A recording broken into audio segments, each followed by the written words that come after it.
Welcome, everybody, to episode 14 of The Rebellion. I'm your host, Tyson Smith. We had a huge delay because we were getting this new studio built. So I want everybody to let me know. If you guys are watching the video version of this on YouTube, go ahead and drop a comment. Let me know how sick you think it is. If you don't think it's sick, keep your opinion to yourself. Everybody else, make sure you also like, subscribe. If you are listening to this on Spotify or Apple Music, do whatever you do on those platforms to help me out, because when you help me out, we get more people to watch and just more content for all of you. But anyway, thank you guys for listening. Today we have on one of the biggest mentors in my life, somebody who's personally changed my life in plenty of different ways: business, personal, spiritual, everything. Dude, thank you. Templeton Walker. What's up, my guy? What's up, everybody? Dude, thanks for having me on. Studio's fucking sick. Can we cuss? Yeah, of course we can cuss. All right. Of course we can cuss. Anyway, but dude, space is amazing. What you've created is amazing. I mean, I've got to have a close view of everything you've built and how quickly you've built it, and it's impressive. Well, it's definitely came a long way. Did you see the first office, the first one that me and my dad were in Chandler? Yeah, the little shoe box when we were next to Oh, Ryan yeah, Zolan. yeah, I don't know yeah, if you yeah. remember that place? Yeah. Oh, you guys were, the come up's been real. Dude, we were straight up. It's like, so when I first got into wholesaling with my dad, he had this little desk, whatever. I was working off an old beer pong table. Some like shitty little laptop running Mojo. And then you have a deal board in there with like 30 deals on it or something crazy. Yeah. So, guys, since the last podcast I recorded was sometime in December, so it's been a little minute. Since then, we've been absolutely going crazy, and it's because we've changed to this novation model that me and you have been talking about. So, since January 1st, so we're 19 days into the month. We have put up 26 new contracts, and I just had Doggo go ahead and run the numbers for us and give me a projected profit. And he says at a conservative look that we've added just shy of $500,000. That's insane. In projected revenue. Dude, congrats. Well, Transparently, we met right before this, and I said, hey, man, like that vertical for me, right? Because I was one of the guys who did the most deals in town, but I only did Phoenix and the Valley. And that's kind of been stuck in the mud. So I've been doing 8-10 deals a month, which is great, pays me. But I'm not going national. I'm not getting creative. I'm not figuring out like how to solve the way you are. So I was like, yo, I need to adapt. And really my partners, Miguel and Rodolfo, need to adapt because they are the integrators of that company. And then you very generously, because you're always like, we're close. So you're like, bro, I'll show you. So thank you. Well, hey, I mean, here's the thing is we do want to show everybody, but absolutely, dude. And I mean, like I said, you've helped me out in so many different ways. It's like I would not be this person I am right here without your help. So it's like anything that we can do, we want to. I appreciate it, man. Dude, what's like the end goal for you? Like, what's the North Star right now? Well, it's kind of like we were talking earlier. So, now that we're really everything with the we'll call it wholesaling, but the acquisition company is rocking and rolling, is we just need to keep that going. All the people on my team are, they're seriously family. And so it's like, I want to get all of them paid. We need to do all of that. But where my big, everything I'm focusing on is, still with the socials. So, when I was on your podcast, however long ago that was, is when you were telling me like, yo, YouTube is what's going on. And since then I've talked to, several other different people who I really look up to and admire, and they've all regurgitated the same thing. They're like, you need to be spending time on YouTube. They're like, I get that you like doing the TikToks and the Instagram reels and stuff, but people who are serious, they're making longer form YouTube content. Mm-hmm. So I've been working with Jonathan over here. We're busting out a new video, at least 3 videos a week. That's amazing, man. I love that. I still reiterate that point. I think YouTube's where it's at, where TikTok and Instagram is a great place to promote and be seen and be found. But then once people really want it, like you can really show them who you are and what you're about on YouTube with long form stuff. And then the monetization's greater. So, I mean, but for me, like I actually had a post just the other day that my content guys made. I was speaking at an event, the Call Tattoo brand, Justin Mercer, we own Subtle Peacock. So anything investment on that brand that comes off, Soulpod takes care of. And we split it in Subtle Peacock. And Justin's incredible, by the way. Great marketer. But I was speaking and I was like, guys, like my 5,000 person Instagram, because I had a big Instagram, but I deleted it because I was like, fuck this, dude. So this was like 2 years ago. I just hard deleted it. Didn't deactivate it. Hindsight's 2020, probably not smart. So I deleted it though, and I just like disappeared. I was like, this is not worth my sanity. But now I have like a 5,000 person Instagram, or I think I'm about to get to 5,000, but like real, genuine followers. Mm-hmm. That thing prints me money because I have a genuine, captivated audience that really rocks with me.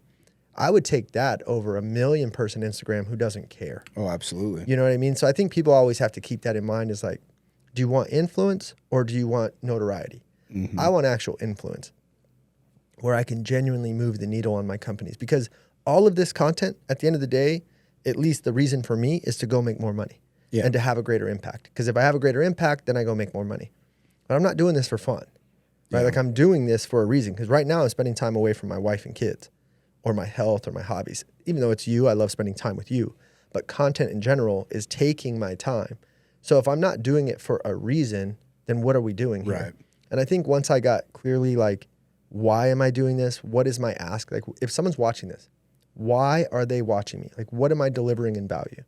And hopefully that's what we, you keep that North Star in your content and you're going to blow up. Well, I love what you're saying about this. Like, it was a shift that I've made recently where it's away from, I'm trying to get more followers, subscribers, anything like that. And now the focus is I'm looking to build a community because it comes back to the impact portion of it of like, I've been a part of all kinds of different communities and I've had so many different people help me out. It's like, I want to be able to do the same.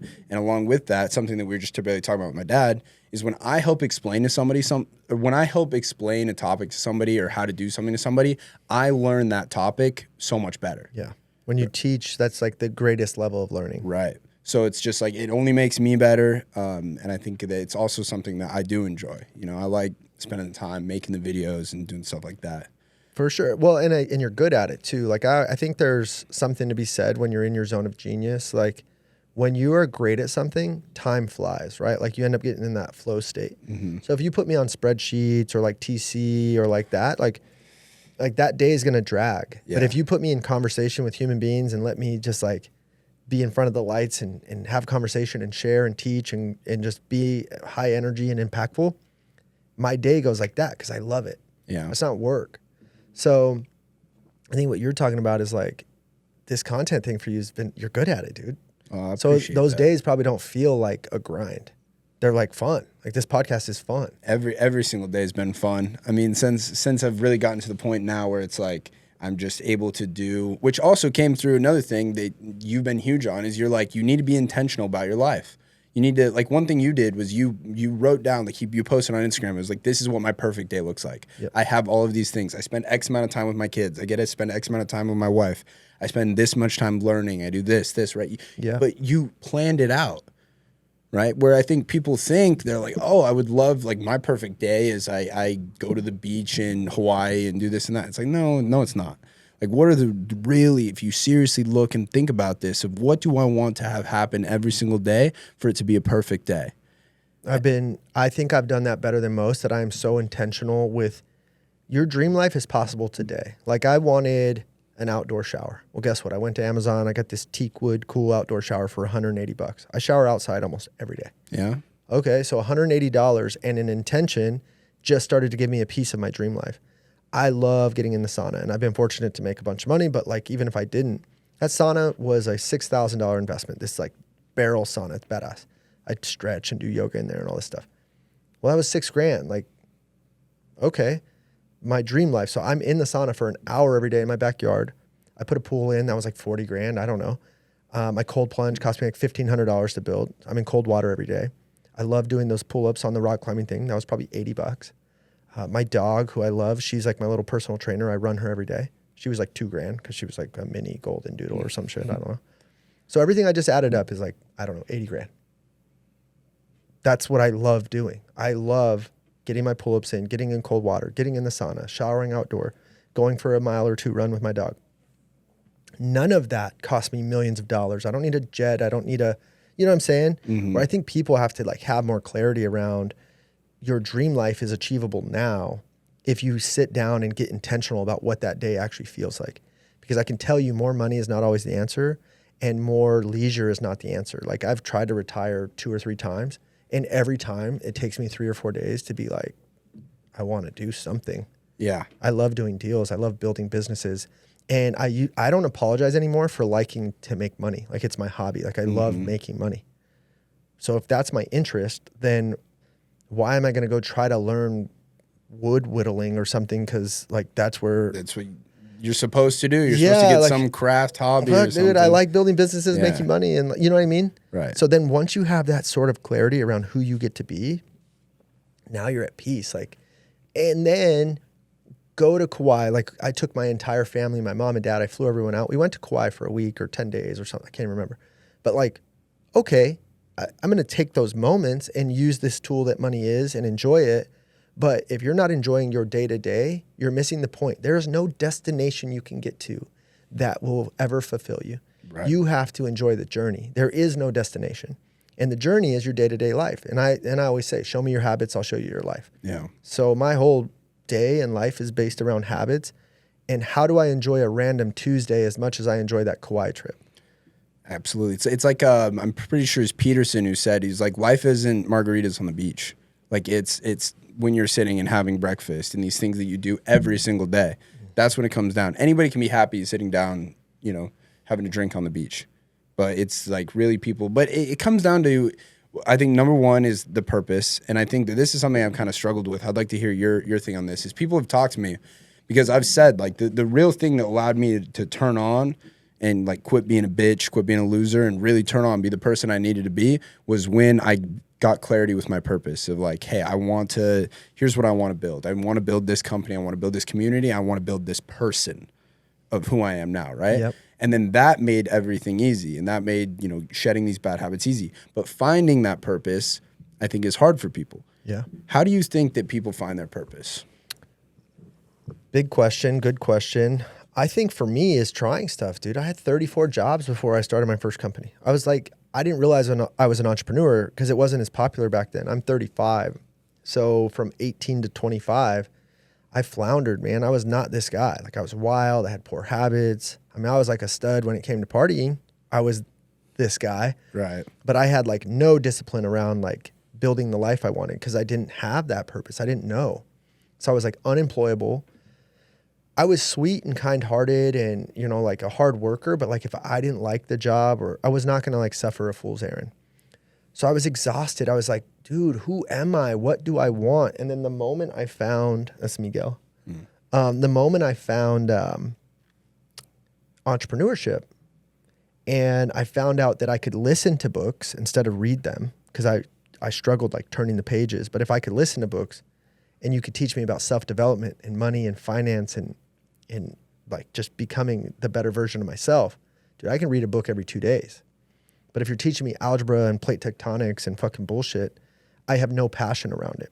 So your why, I think the world has to get to the root of your question, I think the world has a way of telling you what your passion is if you listen. So if you're procrastinating on something, that's the world telling you that's probably not in your why or your zone of genius, because if it was, you would go do it. Mm-hmm. We are like water. We are going to flow towards the path that we love and that we want to find and that we're great at. Yeah. So whenever I'm procrastinating, I'm always like, ooh, that's not in my zone. Like I should not. That's the world telling me, lever that out. Or decide it's not important and forget about it because clearly you're not doing that. Yeah. So I never got down this like perfect clarity of my why, which is my wife, my kids, my faith, my health. Yes, that's my why. Like I do all this for them. But for me, my why is feeling like I'm excited for where I'm headed. Yeah. That's the why, is more the feeling of passion, excitement, and desire as opposed to like kind of drudging through something. Yeah. So I don't think people need to figure out my why is this. What they need to figure out is when I'm doing this thing, time goes like that. I love how I feel. I am excited. I am motivated. I am being fueled by passion as opposed to necessity. Mm-hmm. And where you're headed at that point, it's like, how do you get across America and your headlights only go 200 feet ahead of you? You still end up getting there, right? Like if you're driving at night, you can still get across America. You only need to figure out, gosh, I love this next step. I love the moment I'm in right now. I love how I feel. I love where I'm headed in the next 1 or 2 steps. And then the why and the big vision and the destination and the big life, that'll show up. but you have to trust the process. So if you're loving this moment, keep doing that. Yeah. So to me, I don't think like some why is a real thing. Yeah.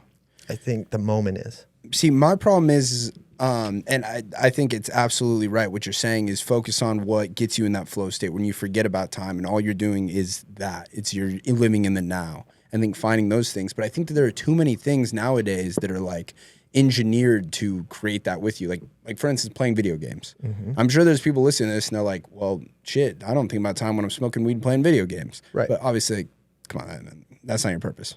Yep. That's a great point.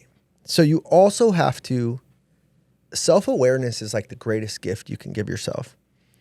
And I am self-aware enough to know that I love partaking in those activities. But am I willing to pick my head up in 5-10 years and become and look at the man that creates? Yeah. And I'm not. I know, like, my greatest nightmare is to meet myself when I didn't do the work to become who I could become. So you can absolutely take that route, but then don't tell me when you get 10 years down the road, oh gosh, I wish I wasn't here. Gotcha. That's the perspective that people need to say, okay, I'll take the easy button, but easy choices, tough life. Tough choices, easy life. And another, I'm the quote doctor, dog. I got them all, right? Like, I just love quotes. But discipline weighs ounces and regret weighs tons. I would rather have the discipline to slowly work towards the man I want to become instead of regret what I did, right? So I think people have to understand, it's like, yeah, you like smoking weed and playing video games. Great. I get it. But don't fucking regret when you get here who you became because your actions didn't meet up with who you want to become. So at that point, people have to be self-aware enough to say, all right, my future self is more important than the pleasure I'm seeking today. Yes. You know, it's something I want to tie this into something I heard Wes Watson say. He says, you use regret as a guideline. If you start to regret something, that's how you know. Boom. All right, don't do that anymore. And it comes back to something you had told me a long time ago, because we were talking about going out, partying, and, you know, the stuff we were doing or the stuff I was doing at the time. And it was like, one thing you asked me, and I think that this was huge because it showed how much you understood, is you were like, well, how do you feel afterwards? Like, do you look back and you're like, oh, yeah, fuck. I mean, I know I've got a hangover, but like, that was fun. I enjoyed it. Yeah, it cost me how many thousands of dollars for the table and the dinner and everything. And I feel like shit now, but no, that was worth it to me. Or do you feel like, oh, fuck me, I'm stressed out. Like, that sucks. I don't ever want to do that again. That anxiety. Right. And it was like, okay. But I like that it has the thing of being like, well, if you're like, oh, that was worth it, then that's fine. You know, you keep doing it. Yeah, then don't regret it at all. So like, I think that's where people have to keep perspective. It's like, dude, if you have like, you know, like when you pick your spots, like for me now, if there's a wedding or something and I drink a little bit and I dance all night and I have a great time with my wife and my friends, and the next day I got to pay a little price for that, and I do that 2-3 times a year, that's a cost I might be willing to pay. Mm-hmm. But when I was doing it on Wednesday night, Thursday night, Friday night, Saturday night, the next day, the cost was not worth it. And now I had guilt and anxiety and remorse for my actions. And I think that's what people got to understand, is there's nothing wrong if you love what you're doing. But the moment you start beating yourself up or carrying some guilt or like some anxiety for the action, you might want to look at it. Mm-hmm. And that's what you were doing. And that's what we talked about. I said, Tyson, man, you're young, freaking good looking, successful. You got all this. So go enjoy that, dude. Freaking squeeze that juice until there's no drops left. But the moment you start not liking the next day and what you've done and how you've done it and why you've done it, now you got to start being self-aware enough to say, all right, I think I'm ready to level up. Because we all have seasons, dude. I had that season. But some people, we've all seen the 35-year-old or the 40-year-old in the club who has some financial success now and they're the man. Dude, that's a empty existence in my world. Definitely. Like, no thank you. I had my season. I did my thing. You know, I had all the stuff. And eventually, when I started waking up, I wasn't like, oh yeah, that was a great night. I was like, oh yeah, what am I doing? Mm-hmm. And I think people have to be self-aware enough to go, okay, that's God or the universe or the world saying, all right, knock, knock. It's time to improve. Right. New season. New season. And that's fine. We all have seasons. New season. And if you're willing to listen to that call and be self-aware enough to realize, okay, Season's ending. The next best version of myself is here and ready. Great. Yeah. See, that's what this is what self-growth is to me, is when you're able to have those realizations, when you're able to take a look at whatever it may be, you know, whether it's certain habits you have or certain changes you decide all of a sudden I need to make, and being able to look yourself in the mirror and be like, all right, I don't like what I'm currently doing. What do I need to do to start? That's what self-development as a man is for me. It's not manifesting, you know, thinking so hard about something that I want to get. It's having to have serious self-reflection of like, here are the things I really like that I'm doing. Here are the things I really like that I have. Okay, I need to keep doing more of that. And all right, we need to get rid of this shit. Most people aren't willing to do, they're not willing to look in, like, I call it the truth mirror. I had to look in at it at 25, and I remember just crying and being like, dude, you are special. You have gifts and you are wasting them. And the truth mirror told me all this charisma and talent and swagger that I had was absolutely nothing without some horsepower around discipline and consistency and setting some standards in my life of who I was willing to be and become. And I think that's where most people, if they could just improve their standards, because if you have a standard around something, it's non-negotiable. And now when you have non-negotiables, you start to create habits. And now when you have habits, it becomes who you are. Mm-hmm. So you've just created new standards around who you're willing to be and what you're willing to do, which is just, I mean, and now what has happened to your life since then is insane. Right. It's a 180, you know? Dude, you've gone bananas. Well, it's different, but here's the thing is, we were talking about, what is it? What did you say? Discipline weighs an ounce, regret a ton. Discipline weighs ounces, regret weighs tons. Okay. So here's the thing is that having that conversation with yourself, it's fucking brutal, right? I compare it to the cash offer of the seller finance. Looking yourself in the mirror and being like, all right, motherfucker, you're fucking up right here. You need to change that. That's the cash offer. Get it all at once.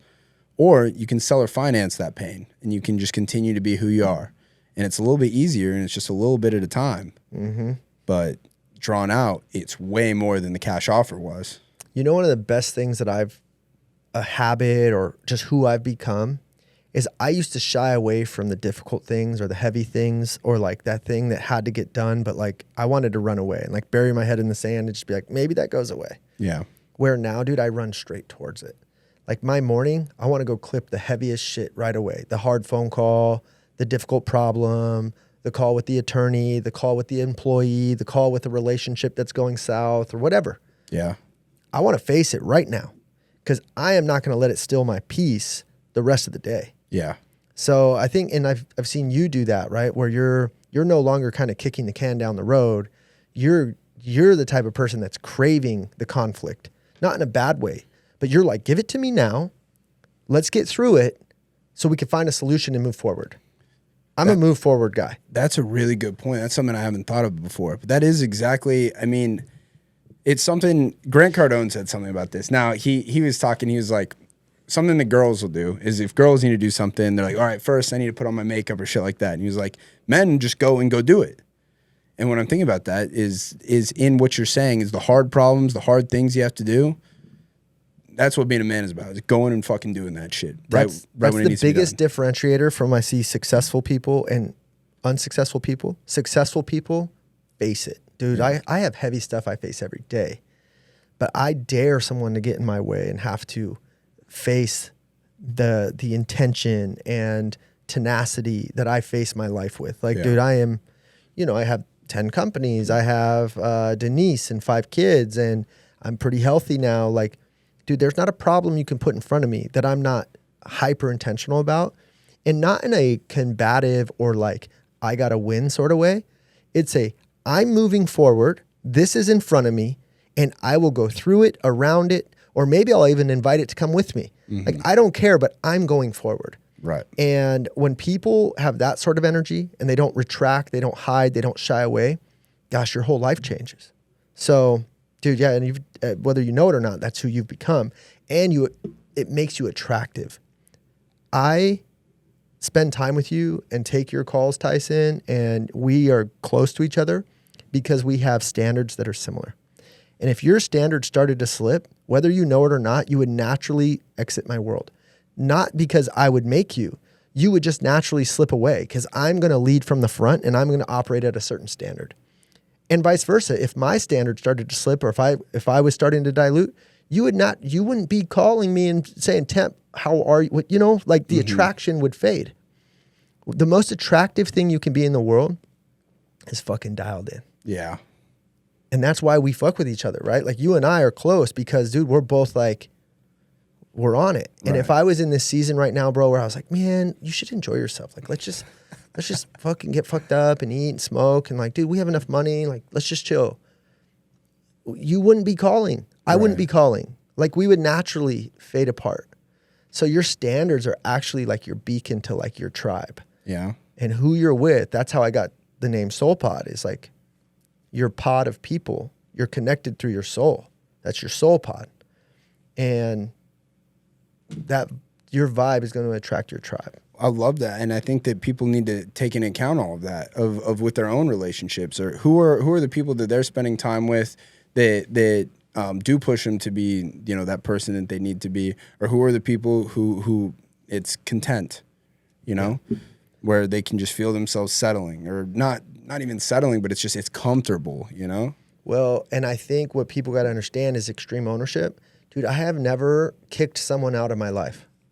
I'm going to move to this level and this level and this level, and you're invited to come with me. I'm even going to extend my hand, extend an olive branch, and tell you, let's go.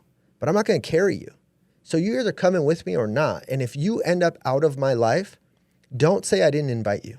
You know what I'm saying? Mm-hmm. It was your standards or lack of desire. And maybe you don't want to go where I'm going, which is also okay. So I just filtered myself out of your life. And you might look at it like, dude, Temp's too intense, or he's got too much RPMs. Like, I don't even want to be near that. That's okay. But either way, like, I don't have to have these hard conversations around. People have always been like, well, what do I do? Like, one of the main questions I get, especially with people your age, is like, well, like, my boys or whatever are like still into this and I'm on this. And I'm like, well, be the example, be the outlier. And if they come, they come. And if they don't, they don't. Mm-hmm. You know what I'm saying? And be comfortable in that. So. Well, right. It's the thing is it's better to run alone and be on your path, because when you do that, you will start to attract your tribe, right? Yeah. And find your soul pod. But if you stick with whatever it is that's comfortable and you're surrounded with other people, it's not lonely, but it's going to hold you back. I had so many friends because, dude, we partied like back in the day. We partied hard. And these are all still my guys. Like, these are my best friends. But like I'd get on these kicks and I got into real estate and I was promoting myself. And some people were like, oh, Temp's doing another thing, almost laughing at me, right? Mm-hmm. Until they weren't. Yeah. Right? And like so many folks, like maybe in the crowd would be like, oh, Temp is a realtor now. He's on Facebook every 2 minutes, post, you know, who's going to promote you better than yourself? Mm-hmm. That's how I grew this. Shit's free too. Yes. You can go on Facebook right now and you can post your shit for free. They don't charge you. That's insane. You can do as many times as you want too. Yeah. Dude, I used to get so fired up when I got an E-key to, like, I was a realtor just to get into houses. Yeah. I remember making a Facebook Live. I was like, you guys, I have a key that could get me in any house. Like, and that just centers you in gratitude too. Like a simple E-key was, the world was going to go let me and give me the responsibility to show people potentially their home. I was so thankful for that. Yeah. Right? Like the simple stuff. So anyway, like these guys would end up reaching out on sidebar, maybe not in the herd, but sidebar, they'd be like, I see you, you're inspiring me, you're motivating me, I love you. But then maybe like in the crowd would maybe throw a little dirt on my name because I was like being so, sometimes when you're a nail sticking up, you get hammered down. Absolutely. And so I just was like, where I'm headed with that is I didn't have to uninvite anyone from my life. I went where I went with passion, clarity, and purpose, and those who were inspired to come with me came with me. And you don't have to have these tough conversations where you go, I don't like your habits, I'm not your friend anymore. Mm-hmm. You just don't go to the club anymore. Yep. Don't go do the bullshit anymore. And guess what? The world will filter you apart. Your standards will filter you apart from the bullshit that's holding you back. It's crazy how simple it is. Temp, will you please explain to everybody who doesn't know you? You said that you have 10 different companies. Yeah. So let's run through them. What all? Where you got your hands in all kinds of different pies? So I started as a regular realtor, didn't know what the hell I was doing, right? And I had a pretty quick ascension to that. And I started Templeton Group, had a big real estate team. But what you find out as a team lead, like realtor, you don't make that much money. Like I was selling like 60 million a year. Back then, that was a lot. And I don't know, I was probably pulling down like 300, which is a lot of money, but it's not like to do everything I was doing. And then I'm looking at these HUD settlement statements and I was like, someone made 90 grand? What do they do? They were investors. They were wholesalers and flippers. So I won't give you the whole path, but let's just where I'm at now. So I have Templeton Walker Realtor Company. Matt Miller and my dad work for that company with me, and they're great. I have SoulPod with Miguel and Rod. So Walker Equity Group is the parent company that everything sits under. I own 80% of it. Miguel and Rod own 20, and they're really like the integrators. SoulPod Offers is the wholesale company. We've done 400 wholesale transactions in the last 2 years. Well, we get these great deals. Why aren't we flipping them? So I have a flipping company. Well, you have these flips. You need to sell them. So I have Templeton Walker Realtor Company. Then all of these deals need paperwork. So I have a title company. I have a joint venture with Magnus. So we have one of the top joint ventures in the state. Great business, by the way. So I have the title company. Well, we just launched all of these, especially once you're doing like traditional deal flow, need insurance. So we launched SoulPod Insurance. So SoulPod Insurance has been fantastic.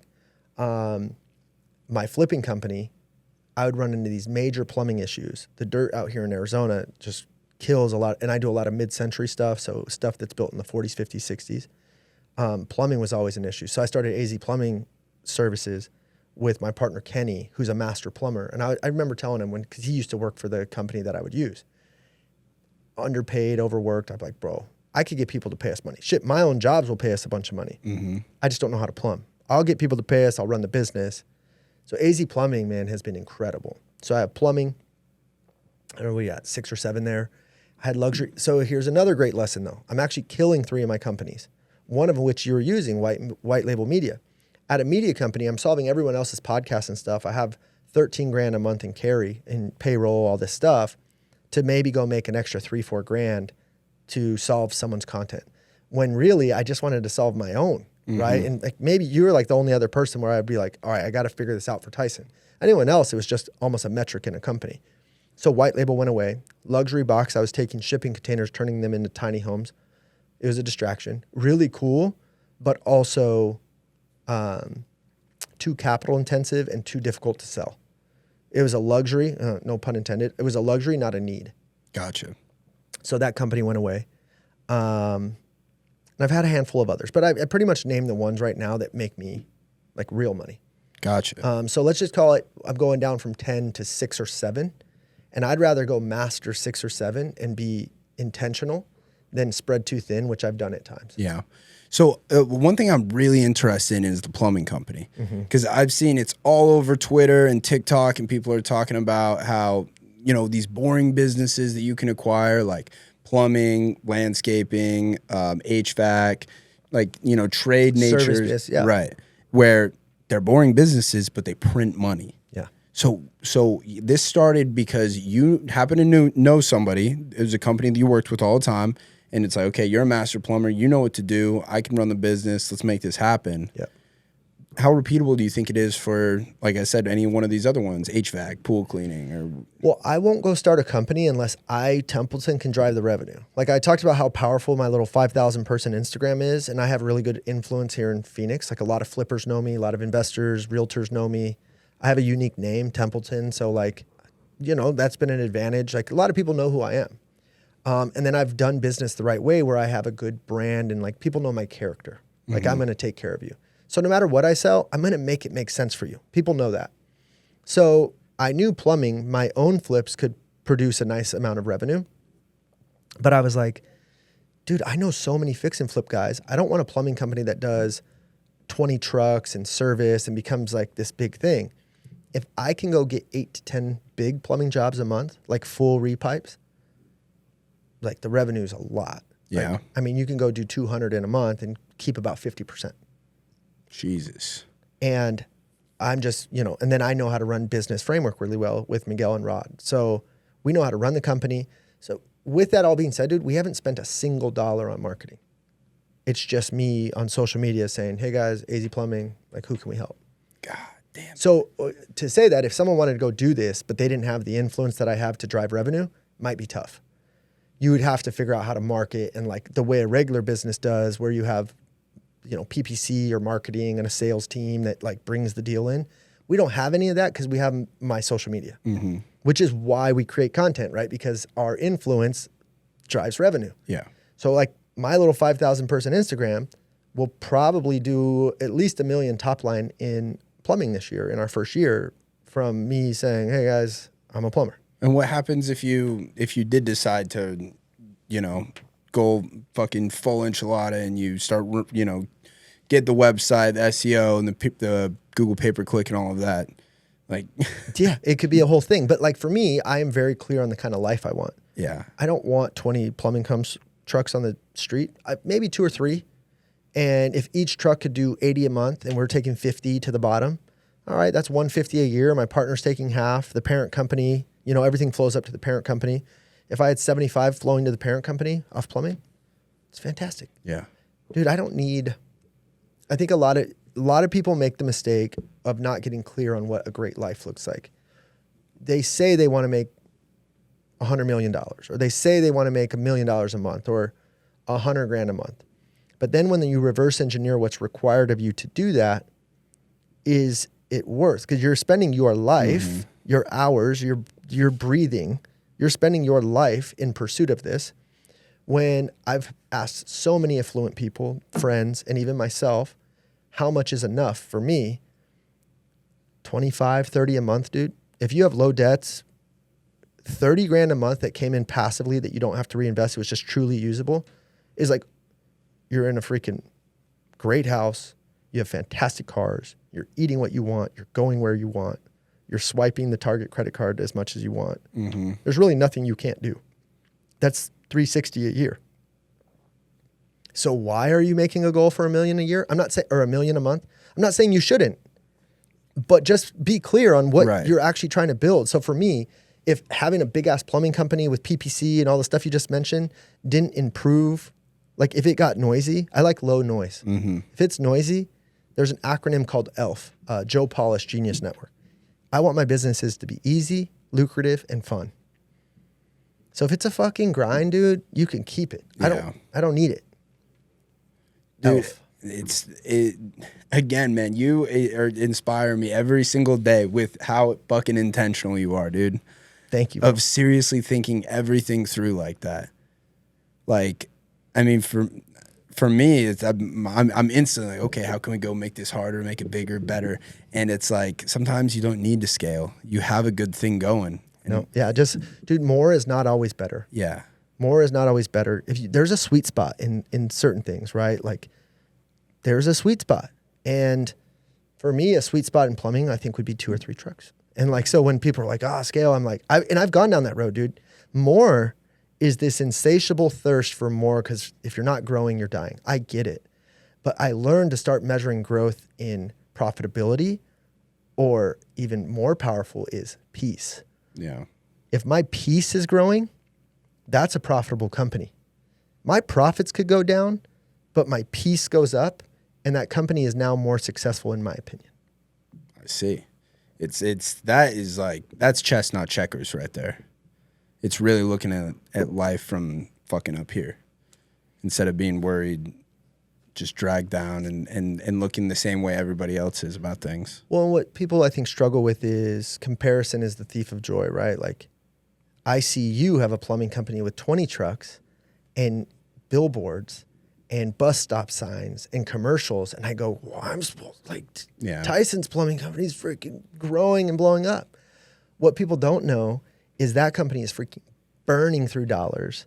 They're trying to gain market share. Their profitability is not any stronger, and it's a fucking nightmare. When I'm over here with 1 truck, distributing 50 and 50 to my partner and to the parent company, and like, okay, so I don't have the billboard. Mm-hmm. So I don't have the world telling me that I'm so great and I'm so special. Well, guess what? I only need a couple people to tell me that. My wife, God, my mom and dad, my brother, my kids. That's who I need to tell me I'm special. Yeah. Because, dude, when you think about it, like when this life ends and we move on to the next, there's a couple handful of people that are going to think about you for the rest of their life. There's a couple handful more that are going to think about you for years. There's a couple handful or more that are going to think about you for months. And there might be a couple handful more, or there could be hundreds or thousands that think about you for a couple days. Yeah. And which ones do you even care about, you know? I want the people who are thinking about me forever. Yeah. So I base my decisions and my worth off the way my kids see me, the way my wife sees me. And as much as I love social media because it gives me the ability to like not have a job and shit, and it gives me influence to drive revenue, I don't give a fuck what anyone thinks about me, because I know my heart and I know the way my kids feel about me. I know the way my wife feels about me. I know the way my business partners feel about me. Key people in my life feel about me. And if that's straight, then you can have any opinion you want. Yeah. That sort of clarity, dude, gives you peace. And when you're at peace, you start to you're free. Yeah. I love that, man. But I think it's also, when it comes to social media, is you've done such a great job of knowing why it's important. It's because you have built the community of people who you can directly impact and help. And it's like, you can take something, like the whole way you said it, I don't even know if you realize it, but it's like, yeah, I realize I have all these people who also need this certain thing. They need this thing. I can fill that gap. Why not? And if my character and if my life and business is rooted in love, kindness, service, why would I not supply it to my friends? And why would I not ask for the business? We're doing good. Why would I not, I got like 15 more minutes. Okay. Why would I not fill that gap if I have the desire to do it? Another thing I learned, Tyson, is I don't need to own everything, bro. I used to like see a good operator like this, like someone like you, a rising star, and be like, Tyson, man, like you could do this thing and then you hitch to my wagon and we'll go win together. Or I could just support you because I love you and I care about you, and the world's going to bring me back tenfold if I go support you. Where I used to try to freaking own everything, and now I had like so many freaking irons in the fire that could pay me $5-10 grand a month, and they would distract me from the shit that could pay me hundreds a month. Right. Or maybe I could just have extreme clarity that I only need like 30 a month, and I don't have to go do any of that. And I can do more yoga in my sauna. I can do more breathing in the back. I can play with the kids more. I can travel more. And I can be fit and healthy, and I can live a great life. Yeah. So what are the steps that you think somebody needs to take in order to get to this level of intention? Is intentionality a word? Intentionality. What yes. steps does somebody need to take in order to get to this level of intentionality within their life? Dude, so I call it the North Star. So I have a North Star for my year, and I have 5 equities in life. I have my faith, I have my family, I have my health, I have my relationships and hobbies, and then I have money. And each of these equities need to be operating at 100% or as close to as I can. Because some people are so poor, all they have is money.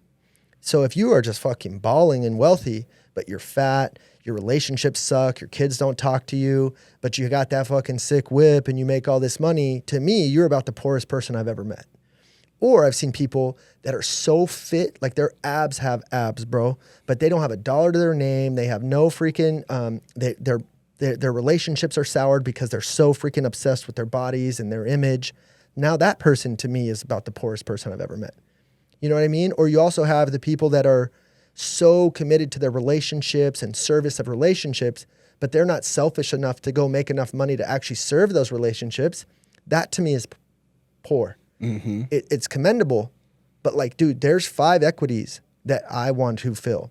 So once I have clarity on what the 5 equities are, again, for me, that's faith, family, health, relationships and hobbies, and then money. So I want to go win in each of those areas. Now I reverse engineer what's my North Star in each of them. For me, I want to take X amount of trips with Denise. I want to have X amount of intention. I want to have X amount of sex. I want to have X amount of time together. I want to have X amount of goals together, date nights, these sort of intentions. Okay, in my faith, I want to make sure that I talk to God every day. Every night before bed, I pray. If you see me, I grew up Mexican Catholic, so the sign of the cross is just important to me. I don't even go to Catholic church anymore, but it's just something that feels good to me. Yeah. Okay. My health, you've seen my health journey. I've gotten fit, right? And I have some non-negotiables there. My relationships and hobbies. I love lifting and getting to the gym. And what's nice is when your hobbies start to become positive habits. I love indoor rock climbing. I love playing basketball. I love going for walks with my family. Okay, so those are some of my hobbies. My relationships. Am I still able to get out with my boys and see them and have that camaraderie? What does that look like? Dude, so now I've broke it down into 5 pieces of what does winning look like in these areas. What does a quarterly trip with my brother, maybe not quarterly, but at least once a year, me, my brother, and my dad got to get together and go do something. Like, relationships will die without intention, and your life will die without intention. Your health will die without intention. So if you're not at least mapping it out and saying, okay, here's the 5 equities, cool. My North Star for each of them is this. So for me, my North Star this year is to bring 100 people over to Real and help them become financially free. I want to be the number 1 recruiter and the number 1 downline guy at Real. I have the ability to do it, so why not? So that's kind of the North Star. I think it will pay me X amount of money, and now how much work am I willing to do to get there? What I struggle with is when people go, gosh, I want to make $1 million, or I'm a new agent, or I'm a new investor, and I'm going to go do this many deals, and I'm going to cold call 8 hours a day. And then they never cold call 8 hours a day. Well, stop lying to yourself. Either reduce the goal to something you'll actually do, or increase your willingness to do the work. Okay, so I'm still going. Now, write down your dream life. I write letters to myself of what I look like a year from now, exactly what my life feels like in a year. I write myself a letter so I have clarity. And then financially map out your dream life. Okay, if I had the exact, like, don't diminish your dream. What does a dream life look like? Car, what's the cost? House, what's the cost? Insurance, what's the cost? Gym, travel, food. What you'll find is when most people do that exercise, they land around 20, 25 grand a month. Unless they're just doing some outlandish shit, which I don't even relate to. But like a really dope life you guys spend is about 20, 25 grand a month. So now you go, holy shit, I only need to make 300 grand this year. Let's reverse engineer that life. Right. Now when you have that sort of clarity, it becomes easier to say, I'll be done at 3. Like, I'm leaving here right here in the next 10 minutes. So when my kids get home at 3, I'm going to be there. And when you don't have that sort of clarity, you let the podcast go an extra half hour because you're having fun and enjoying it. But for me, I've had the best hour with you. I have been here. I have been like all in. But the moment this time is done, I'm going to go be all in on another equity, which is family. Right. And you just have to set standards, dude. Dude, I love it, man. It's comes back to the thing of just being where you are at that moment and in the now. You're not here thinking about the family, and then you're not with the family thinking about the business or any of that. It's doing what you're doing and having the purpose behind all of it. Dude, there's a guy named Ram Dass who's passed, but he was like a yogi or a guru. Yeah. And his thing was be here now. He actually wrote a book called Be Here Now. And there's no such thing as balance. There's only counterbalance. I am going to be with you right now, Tyson, at 120%. And when I leave here, you're going to be like, I fucking love being around Temp. That dude lights me up. He inspires me. He has strict standards. He is a great human being. I'm going to leave you with that. And then the moment I get home, I'm going to go be the freaking very best dad that I can be. So my kids are like, dude, we have the best dad. Like, our dad is, I'm the best dad in the world, straight up. And it's because I'm so intentional at it. And am I human? No, I'm not perfect, but I try to keep the self-awareness to go, oh, Temp, you're slipping. I actually had this thought last night. This is actually really great. Health has become very important to me. And my days have been jamming up to where I've been going to the gym at night. But night is really the best window for me to be a great husband and father. But I've been stealing some of that time to get in the sauna and to go to the gym and to do these non-negotiables, which I love. But if I'm being honest with myself, my family bucket is getting a little drained because my health bucket's gone up. So now I'm being self-aware enough to go, gosh, those are great habits, but I got to figure out where to fit them in. I probably got to start getting up at 5, which I like to wake up naturally around 6:30.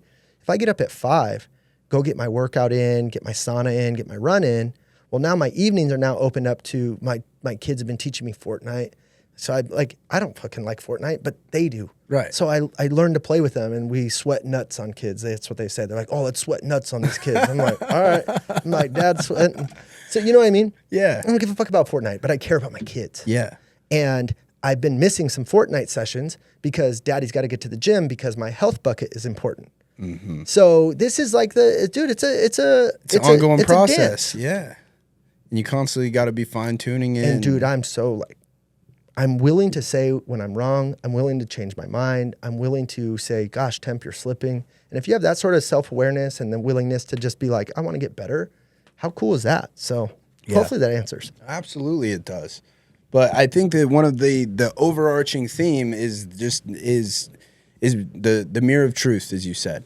being able to look into it. And at the beginning, when you first do it, it's going to be a lot harder because you're going to see a lot of these bigger pieces you need to move. Because it's ugly. Yeah. But when you got to the point that you are, they're little minor things of, hey, I got to go to the gym in the morning instead of at night. That's so much easier. It's the whole thing of, it's a lot easier to keep an A in school than it is to go from a C to an A. Choose your hard. Yeah. So I always tell my kids, choose your hard. Because, like, dude, I was always, like, on the edge of ineligible because I wasn't interested in school, but I was, like, a great athlete. Mm-hmm. But I was like, guys, it would have been just as hard to just get a decent grade. Yeah. And if I would have just put the work in, studied a little bit, did what I needed to do. But I had to go through stress and anxiety because I was always, like, figuring out how to cheat or write a paper or get a girl to write it for me. That was hard also. Mm-hmm. Choose your hard. Like, to keep the A is kind of hard. To be almost ineligible and have that stress is hard. Choose your hard. Right. So I think people have to accept the fact that life is hard. Yeah. Life has issues. So how do you want to face them? How do you want to show up? Choose your hard. Do you want to run towards them or do you want to run away? Either way, that issue exists. Mm-hmm. Like, there's no getting around it. Also, not to mention, if life wasn't hard, it would be fucking boring. You know, if everything was easy, there would be no easy. It's just like, dude, takes the color out of it. Color is a great word for this. There is a story about a world-class painter, and he's on his deathbed, and they're like, but he had all these issues and struggles and, like, these mind-blowing, like, it was a difficult process for him to become as great as he was. Like, it wasn't necessarily always enjoyable. And they said, if you had one wish, what would it be? And he's like, just to have the brush in my hand again, even with all the problems, even with all the issues, even with all the mental anxiety. I wish I could just paint one more time. And we're going to hit a time in life where we're going to go, gosh, I wish I was 35 again. And that year I lost $500,000 flipping houses. That's me. Just in that company, by the way, but I still had a good year. But that company freaking kicked me in the dick this year, bro. I'm going to get to 75 and be like, man, that was a fun year. Fucking alive. Yeah, bro. I wish I had the brush in my hand again. Yeah. When you keep that sort of perspective, dude, I smile. I'm insane. I'll lose $100,000 on a deal and just smile. Like, I'm fucking in it, baby. Yeah. Let's You know go. what I mean? Because the alternative is either to get in line and go to sleep and follow the path and just go through life deaf, dumb, and blind. Or I always picture like an alien came down and they get to see society. And dude, we're ants. Everyone's in line, just doing what they are doing. And then I want them to see this one ant out of line, fucking breakdancing, naked. And they're like, what the fuck is wrong with that ant? I want to be that ant. Dude, that's the rebellion. That's why we called it that. Dude, and that's how I want to live my life. Fuck yeah, dude. The way you want to. Yep. And then when you have intention and clarity, now you're at peace, bro. I don't need to go compete with anyone. I don't need to have the most followers. I don't need to have the most money. I don't need to have any of that. I need to have enough for my dream life. And I don't need to explain that to anyone. Mm-hmm. Just yourself. Yep. That's important though. Explain it to yourself. You need to go through, be fucking intentional, write down all the shit you want. What's dangerous is when you start to tell yourself, you know, if I made $100,000 a year at this job, even though I don't really love it, like that would be enough. The key is if you love it, keep that job, thrive in it. That's amazing. But if you hate doing it every day and then you start selling yourself the story that this is enough, that to me is now you're in line and you're asleep at the wheel. Mm-hmm. If you love it, you love it. Like I'm not, dude, I am all for people just doing what is genuine and true to them. But what I can't suffer through is you hating your process and calling it a life. Yep. So I'd rather be free and broke and passionate than secure and miserable. Any day of the week. I got to roll. All right, man. Well, hey, dude, I really appreciate you coming on. Dude, this is fun. You know, every single time I get to talk to you, absolutely. It's just like, dude, I can't even like understand how you're so goddamn intentional, dude. Every single time it's just another layer of like, yeah, I've thought about that. I made sure of exactly why I'm doing the shit that I'm doing. Dude, so you and I, we have brains that are on full sizzle. Like if most people went into my brain, they'd be like, take it back. I don't want it. But I meditate. And I know people all say they meditate and they don't because it's in trend or in vogue. Dude, take 2 minutes a day, slow down, control your breathing, focus on nothing, and give your brain a second to just rest. Yeah. That's been huge for me. And in those meditations, I've been able to find some moments of clarity where the freaking pot gets turned off of boil and I can have tranquil water for a minute of like, what do I want? I need to do that. And because I don't want to keep you here, when we walk over to your car, you're going to tell me about exactly how you do it and when you find time and how you get yourself alone. And dude, I don't know if you saw my Instagram the other day. I had a meeting that was 5 minutes late. I sat in the car. There was people walking by. I don't care. I just slowed down. I put on a little meditation music. I did a 4-minute meditation and I just grabbed it. I just grab it where I can.